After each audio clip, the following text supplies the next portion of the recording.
Hello everyone and welcome to my channel Astro Nakshatra. आज हम लोग बात करेंगे स्कॉर्पियो लग्न के लिए यानी कि वृश्चिक लग्न के लिए कौन कौन से फेवरेबल रत्न होते हैं और कौन कौन से अनफेवरेबल रत्न होते हैं। अगर आप बाकी लग्नों के बारे में जानना चाहते हैं तो मैं अभी तक तकरीबन 7 वीडियोज़ इस पर बना चुका हूँ तुला लग्न तक, और वो सारी डिटेल्स वीडियो डिस्क्रिप्शन में डाले हुए हैं, सारे लिंक डाले हुए हैं, वहाँ जा कर के आप देख सकते हैं। So if you like this video please subscribe my channel and press the bell icon so that you get more updates on whatever videos I make on different topics. Okay, so Scorpio लग्न के लिए अगर मैं बात करूं तो मुख्यतः जो सबसे ज़रूरी रत्न होता है वो होता है मार्स का रत्न रेड कोरल यानी कि मूंगा, क्योंकि मंगल इनके लग्नेश होते हैं, इनके मुख्य ग्रह होते हैं। और अगर आप मूंगा धारण करते हैं तो आपको जीवन में काफ़ी सफलताएं मिलती हैं, आपको स्टडी ग्रोथ मिलती है, आपकी हेल्थ अच्छी रहती है। सो वृश्चिक लग्न के लोगों को मूंगा हमेशा धारण करना चाहिए। इसके अलावा आपके जो पंचमेश होते हैं यानी कि बृहस्पति, उनका जो रत्न होता है पुखराज, वो आपको हमेशा धारण करना चाहिए। येलो सफ़ायर अगर आप धारण करते हैं तो आपको लाइफ में स्टेडी इनकम देता है, काफ़ी अच्छा आपका इंटेलिजेंस में आपको फ़ायदा मिलता है, आपके बच्चों के लिए अच्छा रहता है, आपकी मंत्र शक्ति बढ़ती है क्योंकि बृहस्पति जो हैं वो आपके पंचमेश हैं, तो बृहस्पति वैसे ही देवगुरु होते हैं, तो आपको काफ़ी आपका किया हुआ पूजा पाठ आपको फ़ायदा देता है। सो आपको पुखराज हमेशा धारण करना चाहिए अगर आप वृश्चिक लग्न के जातक हैं तो। अगला रत्न जो आपको फ़ायदा देगा वो होता है आपके भाग्येश का रत्न मोती। तो चंद्रमा आपके भाग्येश होते हैं और अगर आप मोती धारण करते हैं तो ये आपको लाइफ में हमेशा आपका भाग्य आपका साथ देगा। आप राइशियसनेस के पाथ पे चलेंगे, सही मार्ग में चलेंगे, धर्म के रास्ते पे चलेंगे और आपकी ग्रोथ में हमेशा ये चीज़ आपको फ़ायदा देगी। आपके बड़ों का आदर करेंगे, आपको पिलग्रिमेजेस के लिए ये प्रेरित करेगा। आपका चंद्रमा जैसे जैसे मजबूत होगा ये सारी क्वालिटीज़ आपके अंदर बढ़ती जाएंगी। सो आपको आपके भाग्येश का रत्न मोती भी ज़रूर धारण करना चाहिए। इसके साथ साथ आपके जो दशमेश हैं वो होते हैं सूर्य। सो वृश्चिक लग्न के जातक को सूर्य का रत्न रूबी भी धारण करना चाहिए। ये आपको आपके कर्म सही रखेगा, आपको प्रोफेशनली आपको ग्रोथ मिलेगी, आप आगे बढ़ेंगे लाइफ में, आपके वर्क प्लेस पर आपको सक्सेस मिलेगी, भले आप जॉब में हैं या बिज़नेस में हैं, दोनों में आपको ये फ़ायदा करेगा।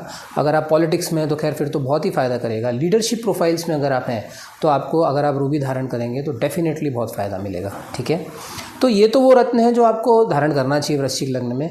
अब कौन से रत्न हैं जो वृश्चिक लग्न के जातकों को बिल्कुल धारण नहीं करना चाहिए? इसमें सबसे पहला होता है आपका अष्टमेश का रत्न जो होता है पन्ना, एमरल्ड, ये आपको धारण नहीं करना चाहिए। देन आपको हीरा धारण नहीं करना चाहिए क्योंकि जो शुक्र होते हैं वो आपके द्वादशेश होते हैं, तो आप इस लग्न के जातक को हीरा भी धारण नहीं करना चाहिए। द्वादशेश भी होते हैं और सप्तमेश भी होते हैं। ठीक है, और तीसरा आपको नीलम धारण नहीं करना चाहिए।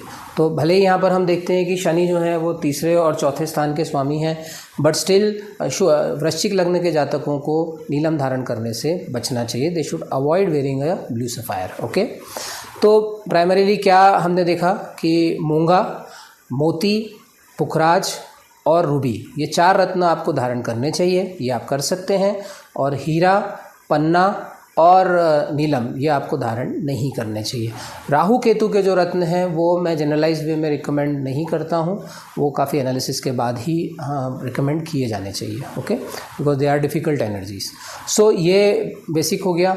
नाउ अगर आपने कोई रत्न सिलेक्ट किया भी है, सो लेट अस से कि फॉर एग्जांपल आपने मोती पहनना है, ठीक है, तो आप ये देखिए कि वो जो ग्रह है वो कहीं दूस्थान में तो नहीं बैठा हुआ है, नंबर 1, मतलब वो 6, 8, 12 में तो नहीं है। दूसरा आप ये देखिए कि वो कहीं अपनी नीच राशि में तो नहीं है। ओके, सो फॉर एग्जांपल अगर आपको मूंगा धारण करना है और मंगल अपनी नीच राशि में है तो ऐसे में आपको फिर मूंगा थोड़ा अवॉइड करना चाहिए, या आपको रूबी धारण करना है और रूबी कहीं अगर सूर्य कहीं तुला राशि में बैठे हैं तो भी आप इस रत्न को अवॉइड करिए। चलित कुंडलियाँ एक बार चेक करिए। चलित कुंडली में देखिए कि वो ग्रह जो है वो अभी तो अच्छे भाव में दिख रहा है लग्न कुंडली में, लेकिन कहीं वो चलित में दुस्थान में तो नहीं चला गया, तो एक बार चलित कुंडली में भी नज़र मार लेनी चाहिए। और षोडश वर्गों में अगर आपको देखना है तो नवमांश और द्रेकान D3। So D3 and D9 ये दो चार्ट्स में आपको उस ग्रह की पोजीशन एक बार देख लेनी चाहिए। तो ये मैंने आपको आउटलाइन बताया है स्कॉर्पियो एसेंडेंट के लिए फेवरेबल और अनफेवरेबल रत्नों के लिए। अगर आप अपना रत्न चयन मुझसे कराना चाहते हैं, अगर आप मुझसे कंसल्ट करना चाहते हैं तो मेरे डिटेल्स इस वीडियो में दिए हुए हैं, आप निसंकोच मुझसे कॉन्टैक्ट कर सकते हैं, कंसल्टेशन ले सकते हैं। So that is about the Scorpio ascendant. Very soon will be coming up with the next video on Sagittarius ascendant जो कि धनु लग्न है, और उसके फेवरेबल और अनफेवरेबल रत्नों के बारे में हम बात करेंगे। Till then goodbye, thank you so much.